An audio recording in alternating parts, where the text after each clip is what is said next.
Okay, it's 10 o'clock. We'll go ahead and begin road and bridge. Looks like we've got 4 action items. So Lance, go ahead.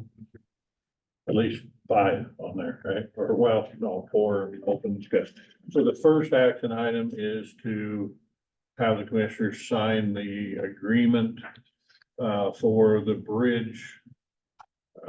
This is through the LILB program. This is round 5. And this is the next bridge in the program that's gonna be picked up. It's bridge key number 20750. Okay, Which means what? That's the key number. So Where's it at? the bridge is actually, oh, shoot, what is it?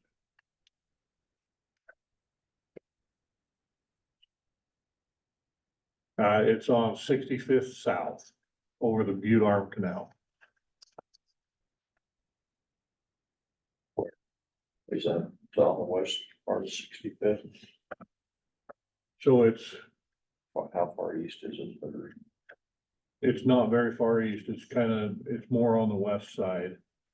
The Butte Arm Canal is on the west side. I can't remember exactly where it is. yeah, it's, Is it on the west of the highway? West, I think is it west of the highway? yeah, I believe so. I think it's gotta be. Oh, okay. I'm pretty sure it's west of the highway. I think so. I think it's on 35th or John, well, 45th.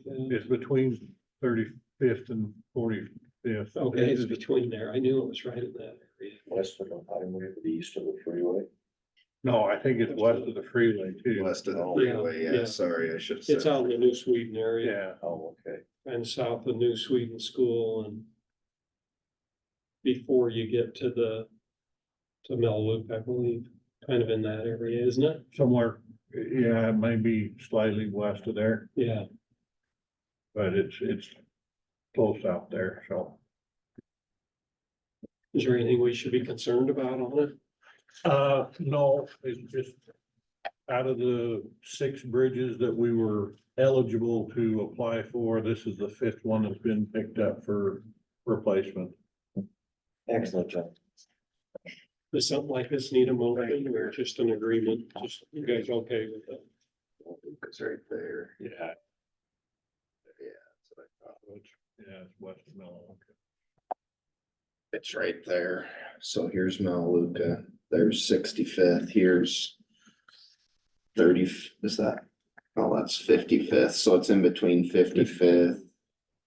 65th west. You guys wanna look at it? Are you okay?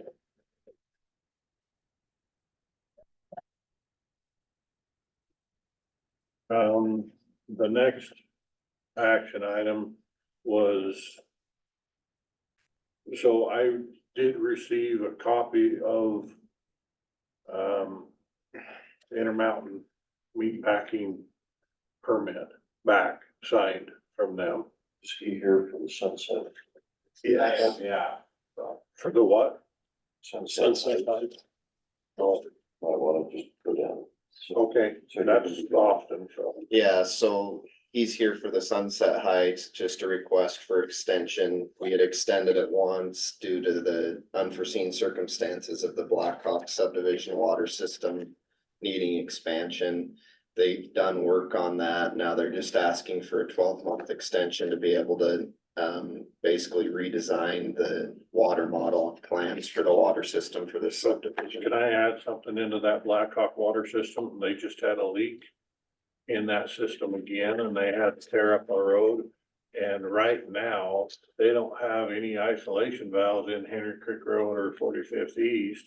And so when they have this leak, they have to run up to the tank, shut it off up there, Wait for and wait for an hour and a half for the water to get out of line in order to dig down and. That's convenient. Is that? Now, it's not these guys at all. I mean, these guys. Do you know if that's part of the revision, Justin, that I will know happen? that was actually the first I was hearing of that. I do know that they've got some. They've been in talks and trying to have plans and works as far as right now they don't have a transmission line and a distribution line. same, so as it's pumping up with the tank, they also have people and services that can pull off that same line, and so I know they've been in talks of trying to get just a transmission line to get it up to the tank, and then have a distribution line that comes back down to then service everybody. So they're two separate issues, and they can kind of isolate it a little better.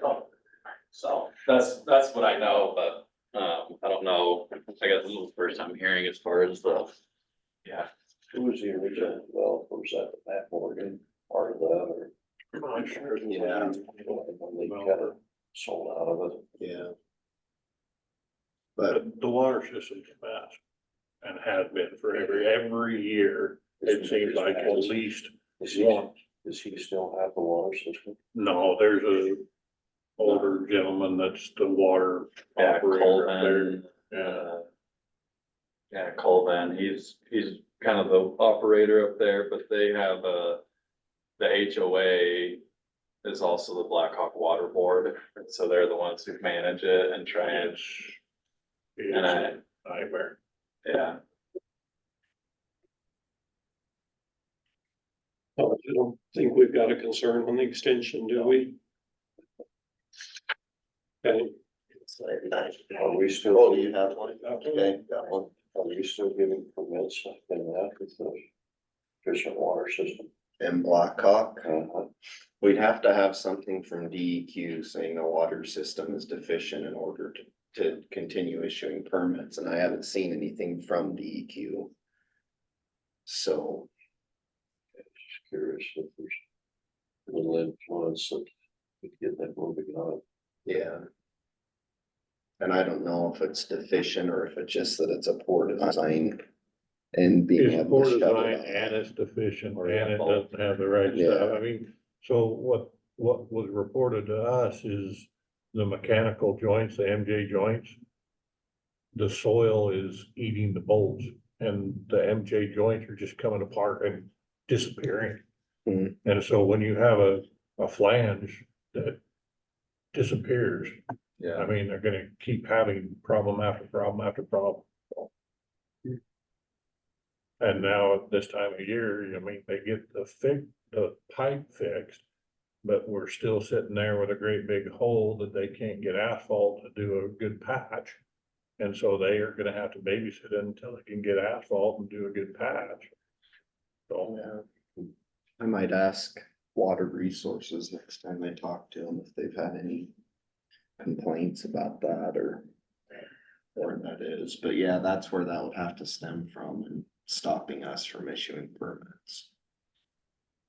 Okay. So, okay.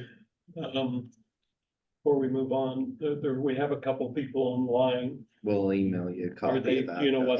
They Errol, sent. Errol Smith is. I'm good. Okay, one of us thanks. on there. thank you guys, appreciate that. Okay, for that discussion on the right of way. Yeah. And then we've got one on the iPhone. Would you mind telling us, your name and if, what you were here for, so we can make sure we get to your business? We've got you muted if you'd like to speak. Brian, it's Deborah Hackey. I'm the one that's called in on the iPhone, and I'm just here to observe today. Okay, thank you, Deborah. We just wanted to make sure we got to your business. Thank you. So go ahead, Lance, with whichever one you think we need to go to next. We do let's have do the Errol Errol, online, yeah. This one. David will talk about that.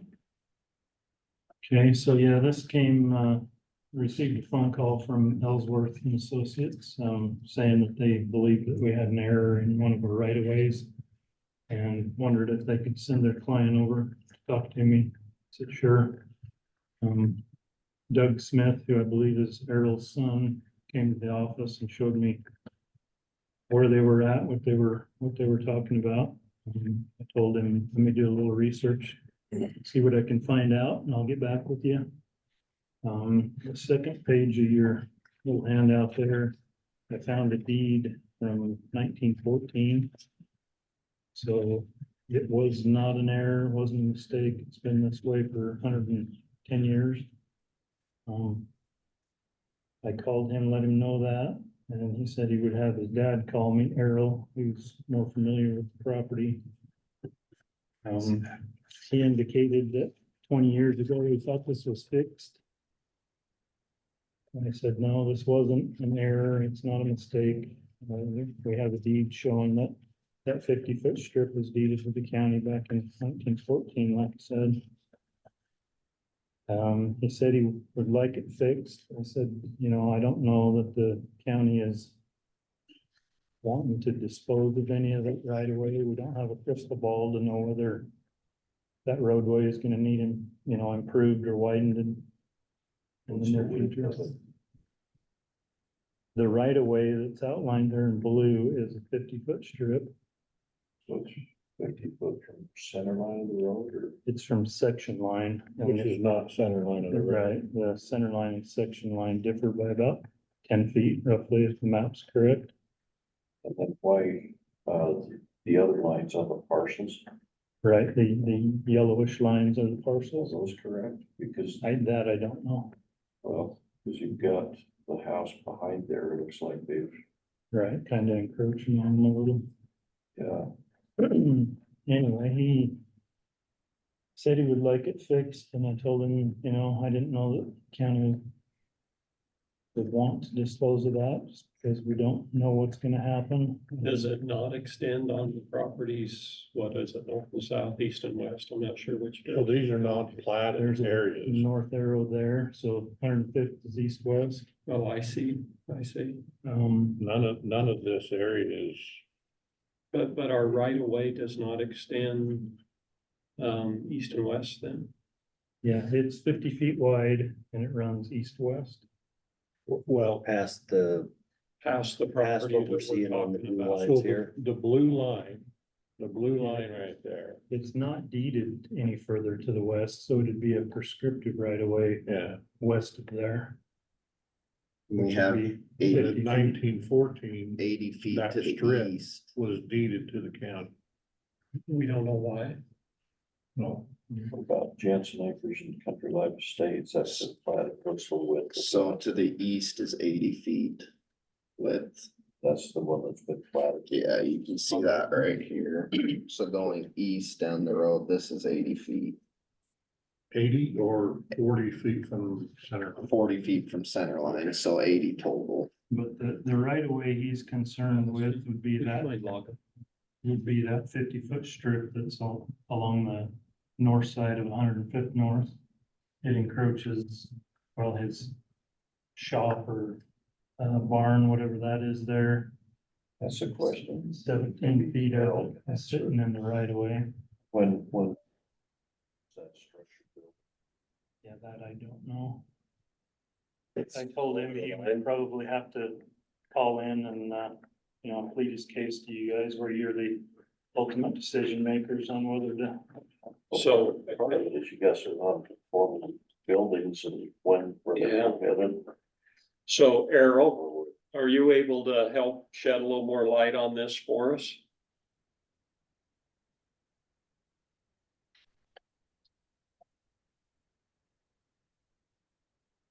Can you hear us, Errol?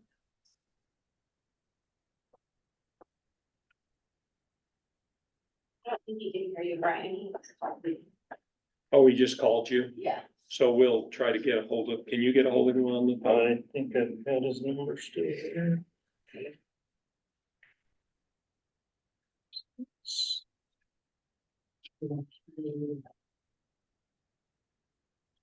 I'm still a little confused. Austin, does that right away go this way and this way? No, it doesn't. It's only that. It's the blue outline on 105th North. So it doesn't go east or The west. deed, that's what was deeded back in 1914, was that strip along here and then a little bit north-south. Okay.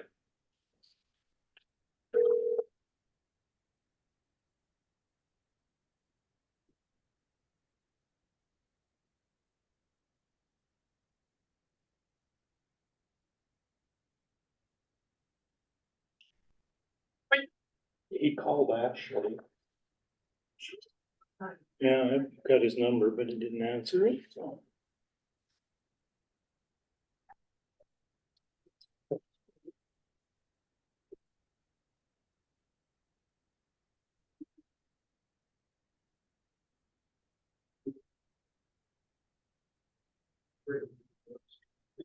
Yeah, your pointer.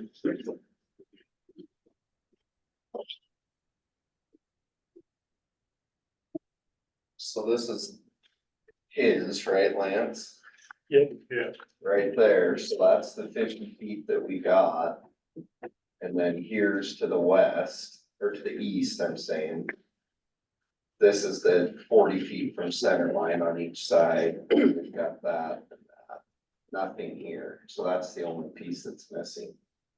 But this is per deeded and this is prescriptive, is that what I'm understanding? This has been platted, so that was dedicated. Oh, Those are subdivisions. give it to David and he can call me. It's 313, yeah, that's in a recall. Try him again here. Just curious. Because you probably have the house too close to that.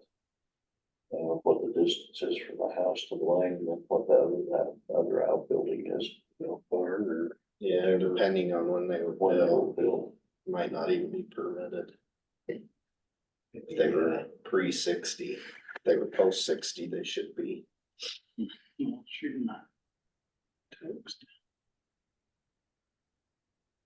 Errol, we're trying, it appears you can hear us, we're trying to call you. You message him directly on there, Kevin? Kevin? You message him directly on there? Maybe that'll pop up. Sorry. I think you wanted me to reprint it. I think as long as that ring just has a chest over there. No, right. That's tight. Okay.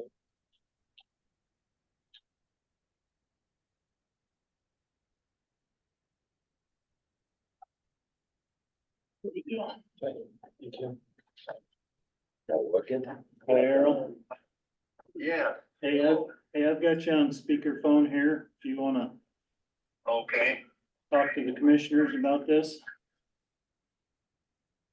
Hello, Errol, can you give us a little more information? When were those buildings built? I can barely hear you. Well, we're curious when that one outbuilding was built that, this right of way line runs through. If you could give us a little history. Talking about. Okay, The one on, that faces the others. The one that enters on 105th North. Pardon me?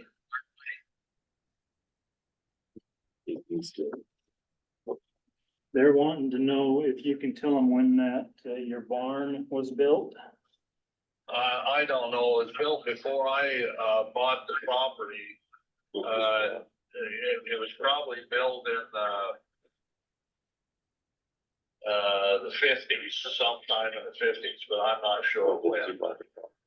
It was when Jensen still owned it, because they had a dairy there originally. And when did you buy the property?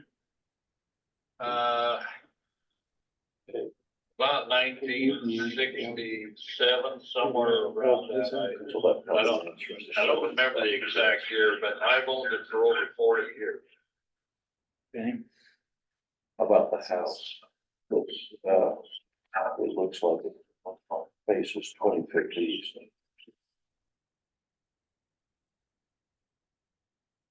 Ask about the house. the house was there, I guess, when you bought it in 67.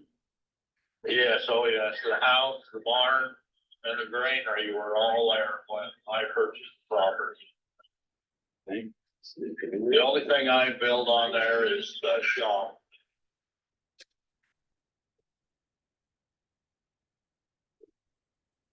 looks like right there, right there.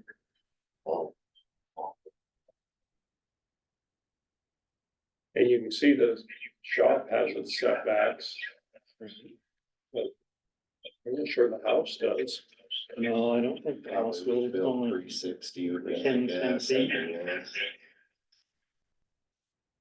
Part. I almost think we're gonna have to get our slurry detectors over here. But I think we need just a little more information, you know, that helps. You know, put what's kind of more important in, because it'd be out of compliance with the easement. You know, and if that was before we had those in the 50s.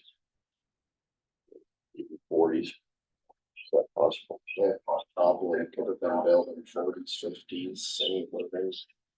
But we didn't start tracking anything until 59, fall of 59, so. Go ahead and table this until we, Yeah, the other question I got is property just to the east. See the line that you're showing there. On the house that's built is a little closer to it. You know, it doesn't look like it's like it. 60 foot from the. 50 foot from the trees, go up a little, and zoom out and see the next property. Cause there's a row of trees built. I don't know whose those are. I mean, is that the new house that's built around it? That one? That's probably there.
bring this up again next week, so. Yeah, Austin's the only one that's been around since 1915, so. Yeah, yep, you can find. Okay, thank you. He was a gleam in his great grandfather's eye. All right, Lance, do you want to take up the Intermountain permit now? So I did receive a signed copy of their permit back. It's not a very good copy, but I just wanted to bring it back to you. They have signed it. They have given back to me. Are you okay with me getting a cleaner copy from them and signing this from our side? Did they agree to all of the? They have signed it just the information way that I put it out there as a draft. So, I mean, as far as I can tell, they're comply with the conditions. Yeah. So I would move that we authorize him to sign the cleaned up permit and get it cured. Okay. Second that. Okay, motion and a second, all in favor? Aye. Aye.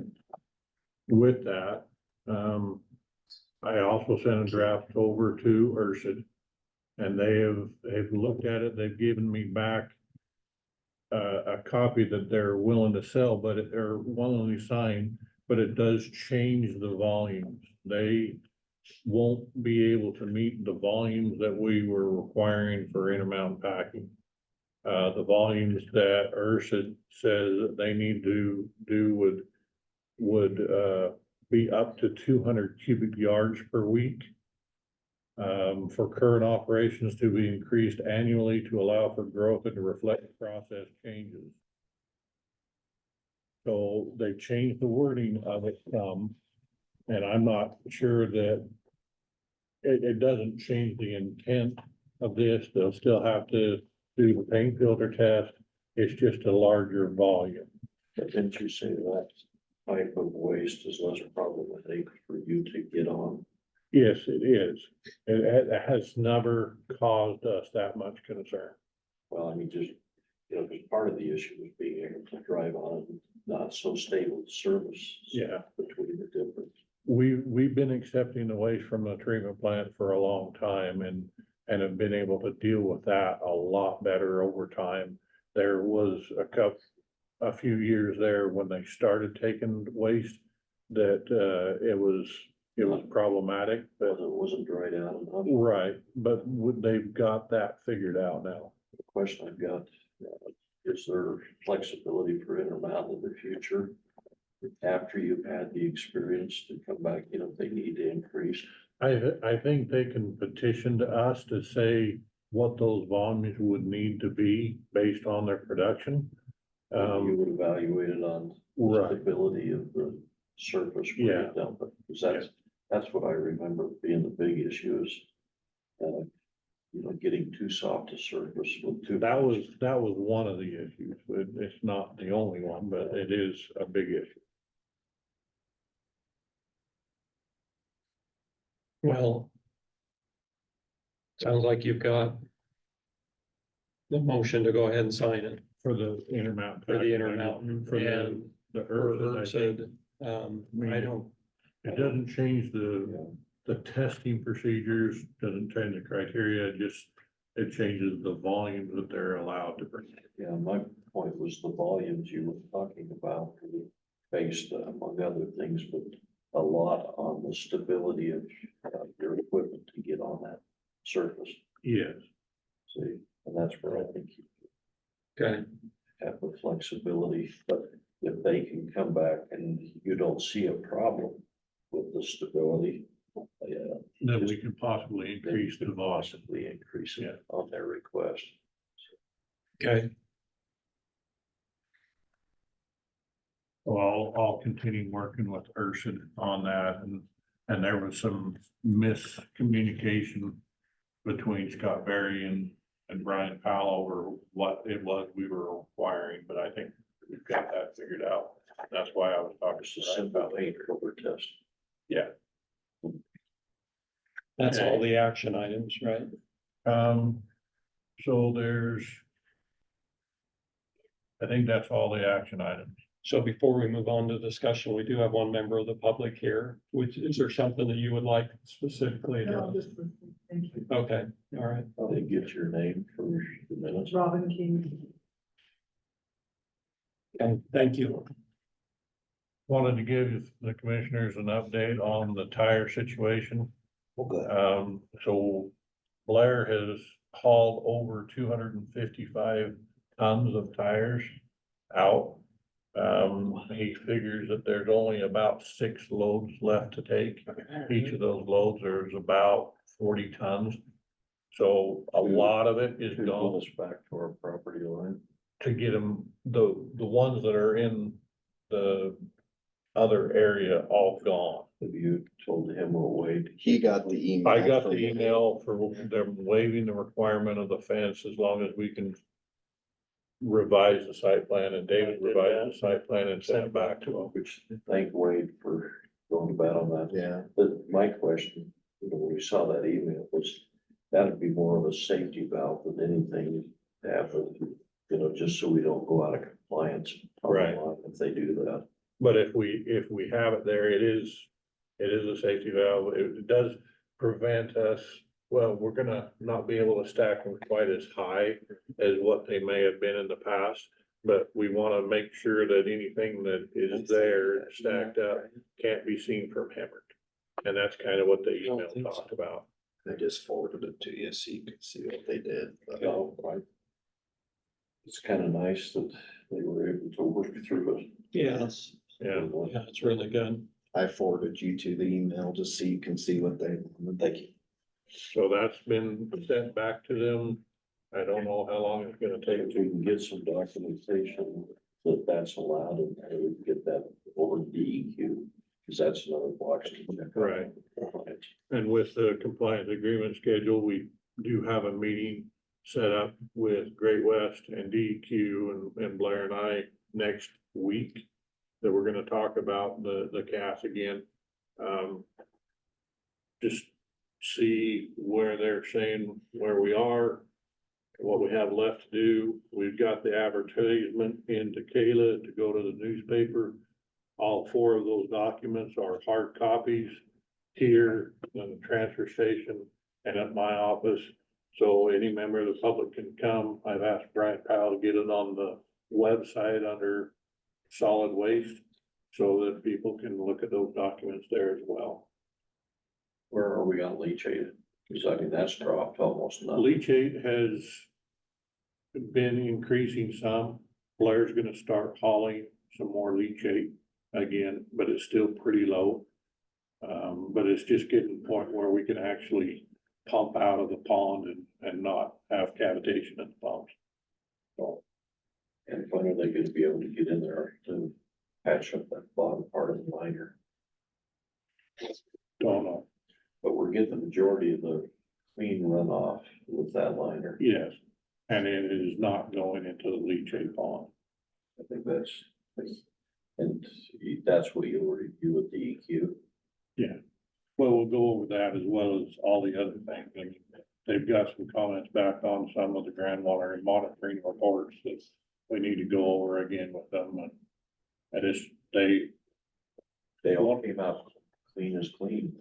well, It doesn't- yes, they did. And For roads is, for roads as they did, but there's also other groundwater monitoring wells that they want some revisions to what Rocky Mountain Environmental sent to them. There's another report that they want Rocky Mountain Environmental to resubmit and correct or a few things, so we're working through that. Hammond Road. I received a scope of work back from Forrester Engineering for them to do the bidding and the construction management for that widening of Hammond Road. It is not as an action item. I wanted to make sure that you're comfortable with that before you sign it. But, I was gonna give a copy to Kayla and have you look through it and see if there's any questions, and then maybe next Wednesday we can sign it. There is a price of $105,000 to do the bidding and the construction management for it. So, Is it time sensitive enough to be able to get it in this summer, or are we still gonna be able to get bids and get going? With this project the way it is, I think we could still get it out to bid and still accomplish it this summer. Cause we're not purchasing any right away, it's just going up and widening out shoulders. Yeah. So this, I think we can wait till next Wednesday, Okay, cause it'd be good And to double check. get that when school's out, yeah. and you don't have to do a complete closure, because they can work on one side. They should be able to work on one side or the other and not do a complete closure. But I'll, We're trying to find ways to make him have to yeah, drive 5 or 10 Guess I'll miles. just have to work from home. maybe we can do a complete closure. Okay, we're still meeting with the two engineering firms and iron out some details on the county line road project. We have another meeting, this afternoon or tomorrow. With JUB, I can't remember, but we have another meeting with them to talk about that. The bridge application that we hired Burgess and Nyepel to do in conjunction with Jefferson County. They're going to try to get that submitted on Friday. There is a draft that you can look at. But there's gonna be a request for the commissioners to sign just a letter that says you're willing to work with Jefferson County again to put in the packet. And that's probably I'm gonna get the draft of it sometime today. So I didn't have it for you to put it on the agenda, but you already approved the application process. It's just putting down on paper that you're willing to work with Jefferson County and putting it in the packet. They're gonna try to get that submitted on Friday again. No possibility on County Line Road of doing anything this summer then.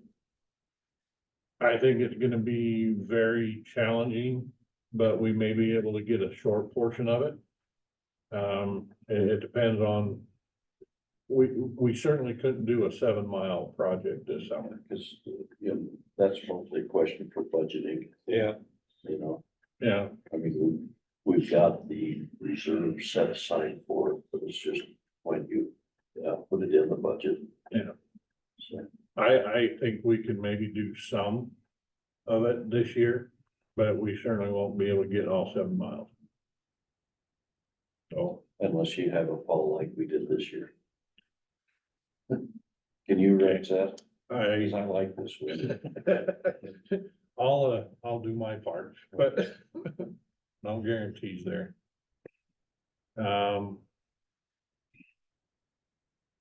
Fuel Island, you saw my email. So they're working on some revised numbers for that.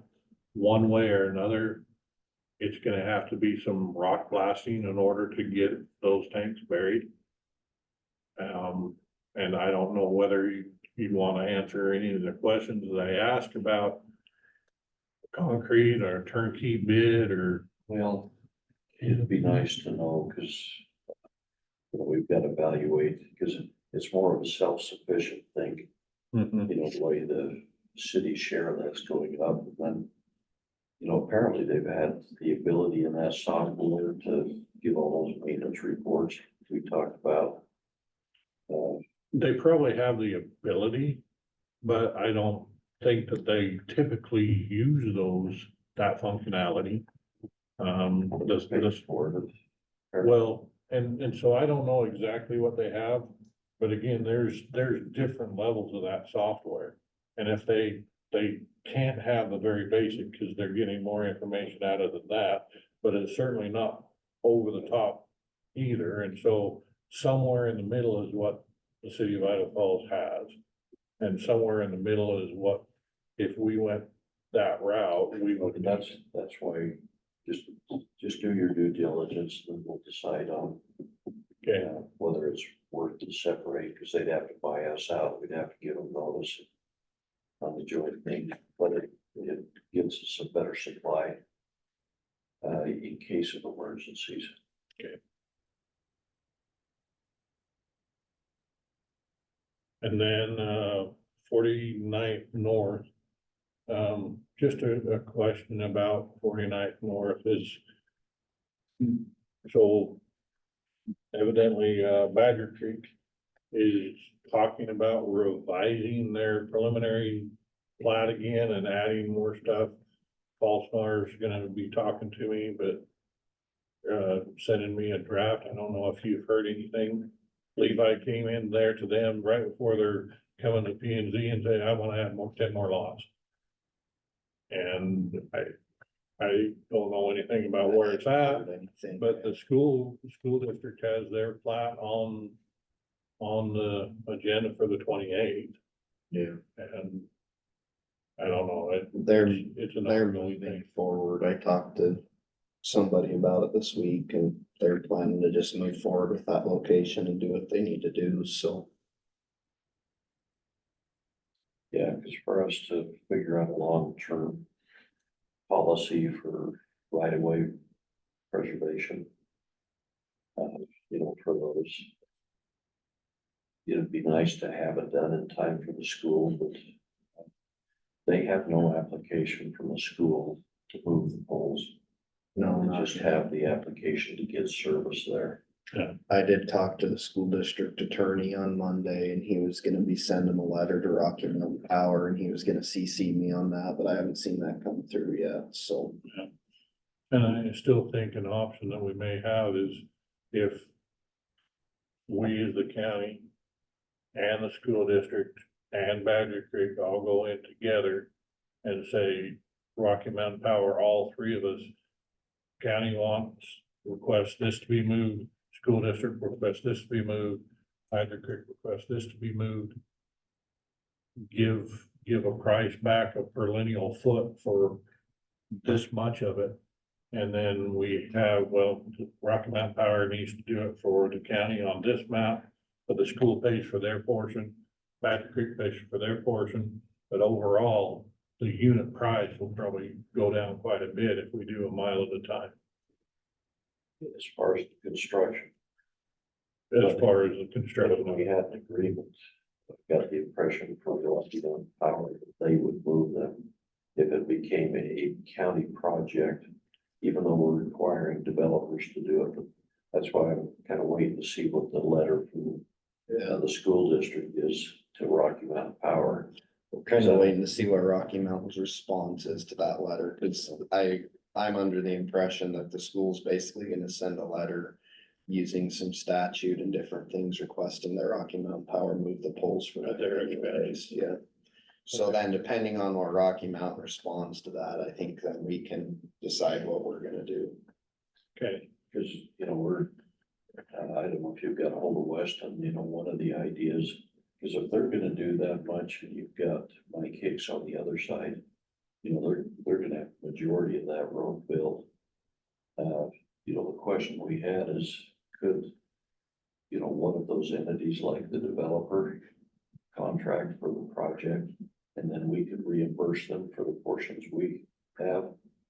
Or do we have to, because we'd have to bid it out separately, we couldn't piggyback off what the school gets. no, we didn't, but if you all three entities did a joint application to move that whole section, Not for that, well, yeah, that'd be part of it, but I mean for the construction of the road. of the road. Oh, okay.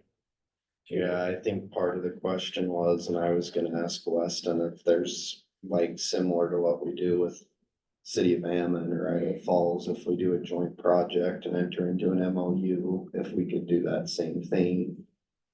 I don't know. I think Idaho Falls has a option within their development agreement to do cost in lieu of. But we don't have that option right now in our development agreement.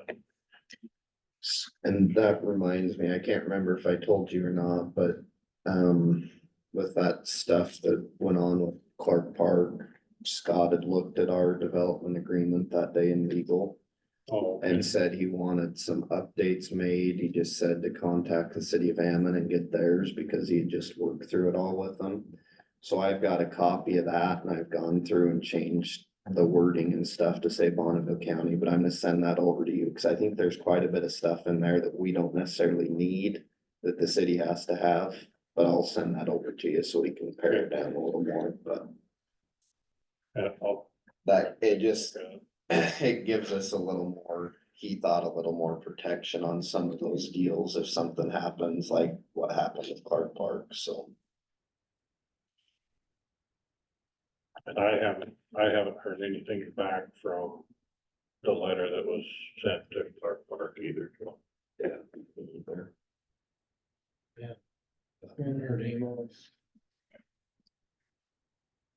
Did you have anything? Anything else? Okay. You got anything else, Austin? No.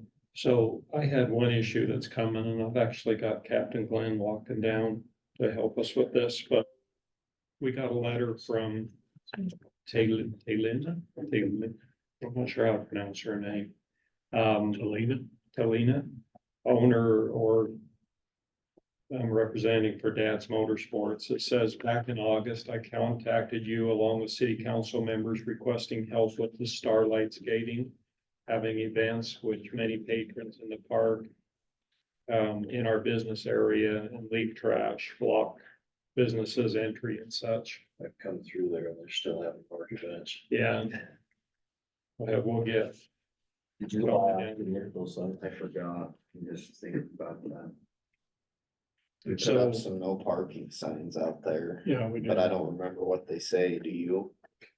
I Couldn't remember if they just said no parking. think they said just no parking. And there was an arrow that said no parking between signs or something like that, so. Tony's on his way. The letter further goes into a little more request, so let's give it just a minute. Did you see it?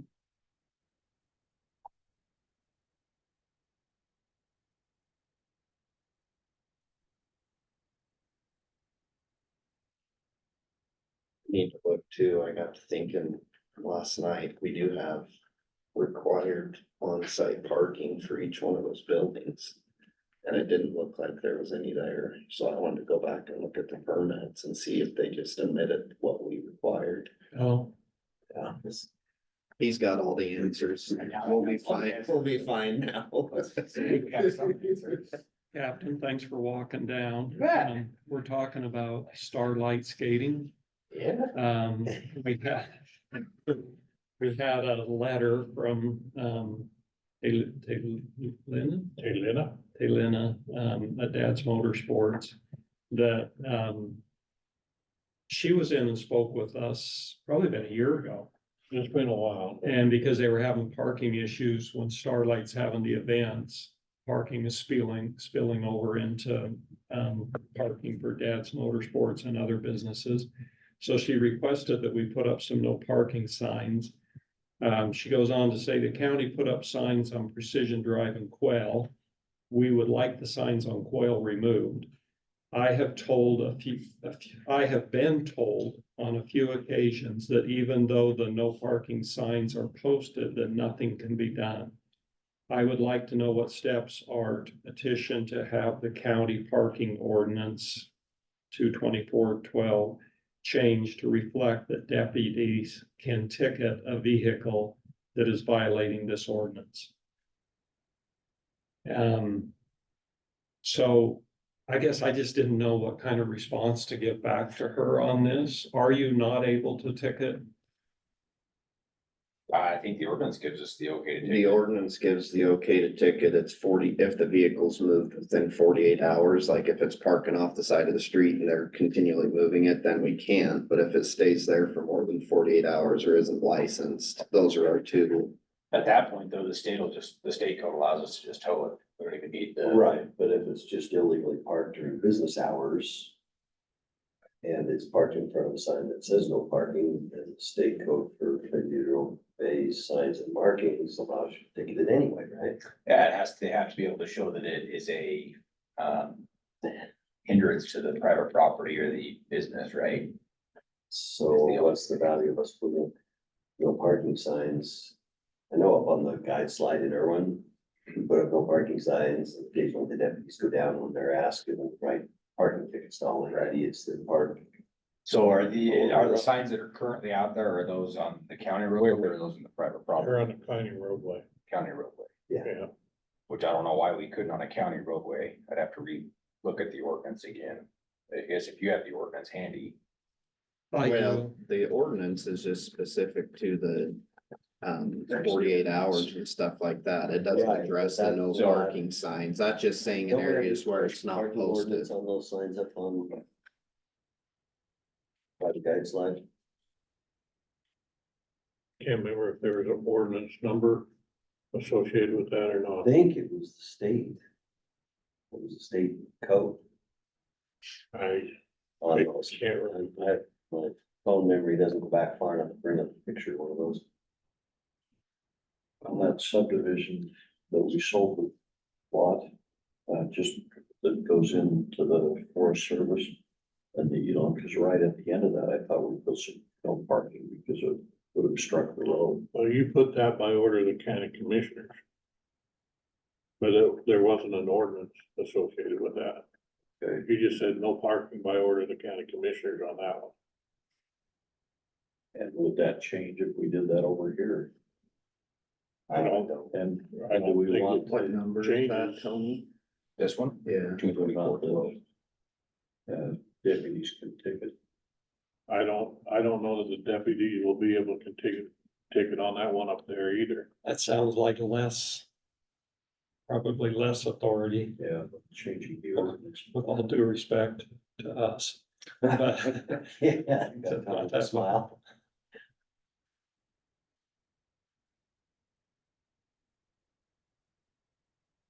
But I just didn't know, I mean, obviously, she's having problems with parking, during Starlight skating events. And it's during her business hours, right?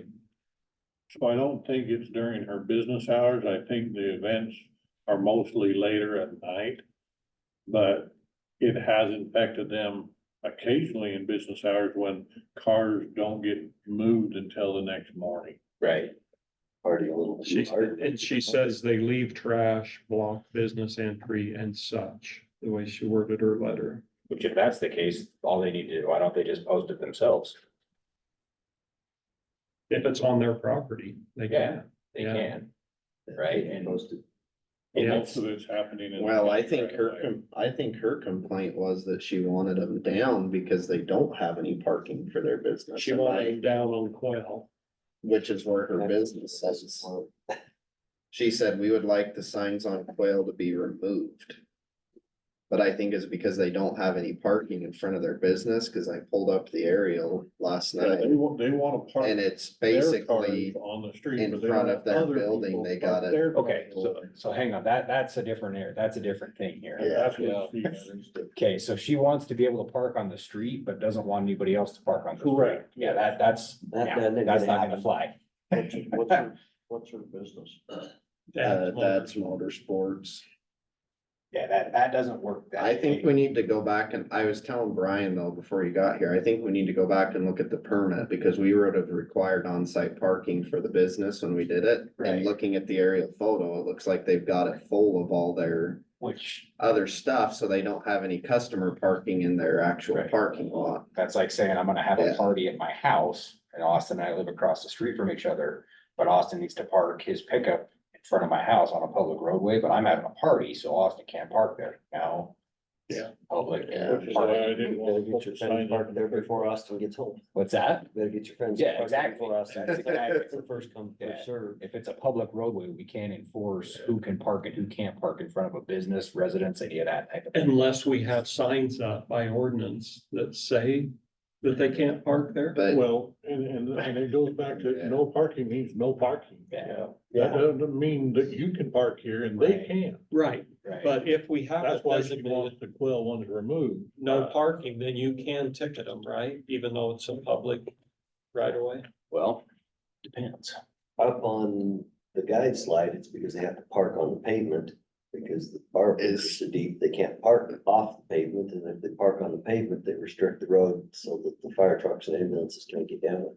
does Quail have additional width on it for They on have- street parking? Flat borrow pits. I mean, they have flat borrow pits, but the Yeah. roadway itself is still only like 28, 29. Cause it wide. basically says parking shall only be allowed on county streets which are designed with enough additional pavement width to allow for on-street parking. And it doesn't have enough pavement So with they're it. parking on pretty both sides. So if you're parking on an Restricted arterial that vehicles. doesn't have any additional width on it for on-street parking, then you can ticket anyways. It all just comes down to Tony telling his We don't guys ticket yes it, or though. no. Even if you're on a county road like an arterial, like 25th East, for instance, which is like crazy narrow. If they're off the roadway, We won't we ticket. don't ticket it, we'll just sticker for 48. Because they're technically off. the On, roadway. off the roadway, Off the that roadway, makes even though sense. they're not legally parked necessarily. That sort of kind of makes sense. Yeah, and we all love those Parking. bright orange stickers that fun. you can't get off. Depends on how you put them on too. Well, I'm curious about, the permit and where they designated, because, you know, when Action Motorsports came in on Lincoln, they had plenty of parking, and then they started filling in their boats, and so what they did is went and leased the property to store their boats and things like that. and kept it I'll look at that permit. That sounds like what we need Those to do. buildings are hard sometimes, and I've talked about this, we probably need to make a change on that anyways, cause a lot of them are built to suit. And so the parking requirements get built to warehouse space, but then when they put something else in there, it jumps up the parking, and it's like the same thing you see over where Super Chicks and Duck Donuts and all that stuff is. If you ever try to park in that parking lot, there's never enough parking, but it's because those buildings were built to suit. Where's that? That's Across from next to those- Hillcrest High School. I think So you run into those problems with the build to suit buildings that you're basically what they show you requires the minimum, and then they let people move in. Well, those are random. Yeah, but I'm just saying that always happens with those buildings, so I'll double check. They should at least have like 6 spaces, which I think would be enough for what they're doing, cause it's just a repair shop. Well, let's have you check on it then, and, it sounds like we're fine as far as the ordinance and the signs. I guess if she wants the signs back down on Quell, there's no reason not to. So statute will let us. Basically enforce it as long as it is, where traffic control devices prohibit parking, which your signs would be. It would just depend on whether your signs meet. State's definition for a traffic control device, which they do.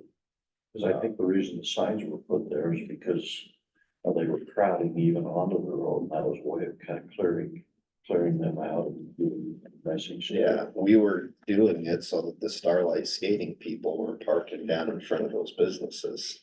There was a request from those businesses at that time, So, but it sounds like we're crowding They got them what out. they wanted, they didn't want it after all. Yeah, Yeah, because they want to park there. But they don't want anybody else to park there. we'll do a little more digging into it then. Thank you for coming Yeah, down to no help worries. us with the discussion. No worries. It's good to And have you you. guys have been busy lately. Yeah. No problem. Yeah, Anything else it's been one of those years already. already?